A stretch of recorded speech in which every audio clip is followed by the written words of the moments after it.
Ah, la période d'avant les fêtes, la musique de Noël se fait entendre, la dinde commence à se faire sentir, mais surtout, c'est la dernière ligne droite pour se procurer des cadeaux à offrir à nos proches. Mais est-il possible de le faire sans se ruiner?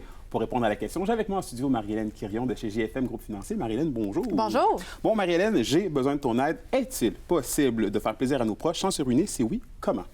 Oui, certainement, c'est possible de faire plaisir à nos proches sans se ruiner. En fait, selon moi, on ne devrait pas associer un cadeau à un montant parce que d'année en année, notre budget peut varier. Ça dépend de notre situation financière du moment. Par contre, ce qu'on peut faire, c'est sûr que si on se prend d'avance, on peut profiter des rabais, mais on peut aussi acheter un cadeau commun là, si c'est des prix qui sont plus élevés ou des échanges cadeaux. Je trouve que c'est une bonne façon là, de pouvoir acheter un peu moins de cadeaux. Mais sinon, des options auxquelles on ne pense pas toujours, c'est de mettre à profit nos talents, notre expertise, notre temps. Ça peut être de faire de la cuisine, des petits desserts pour ceux qui ont la dent sucrée, de la peinture si c'est ce qu'on aime faire. On peut aussi offrir nos services si on a quelqu'un qui veut faire des rénovations, par exemple, on peut lui donner du temps.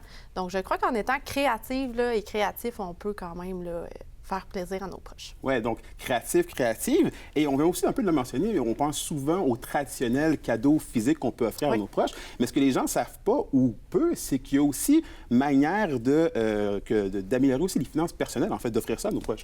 Oui, effectivement. En fait, il y a... un des meilleurs cadeaux qu'on peut offrir, en fait, à nos enfants, nos petits-enfants, selon moi, c'est une cotisation REE qui lui permet ensuite d'accéder aux études supérieures. Le REE, c'est le régime enregistré d'épargne-études.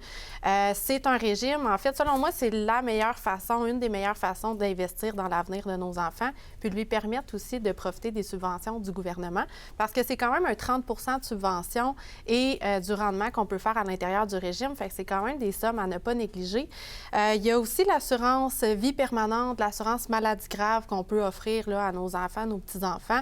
Un des avantages d'offrir de l'assurance jeune, oui, c'est sûr, la prime est plus faible là, en raison de l'âge, mais c'est aussi qu'on protège leur assurabilité future. Puis, considérant que la santé, c'est fragile, on ne sait jamais ce qui peut se passer, bien, c'est un avantage là, quand même à prendre en considération. Donc, ça se met mal sous le sapin, mais c'est vraiment bénéfique pour le futur. Là. C'est ça. Et justement, niveau budget, est-ce qu'on devrait systématiquement faire un budget dès le début de l'année pour les cadeaux de Noël? Puis si oui, c'est quoi peut-être le chiffre magique qu'on peut faire? Bien, c'est sûr que c'est toujours une bonne façon là, d'épargner des petits montants à chaque mois pour mieux gérer là, nos dépenses. C'est une façon aussi d'éviter de s'endetter.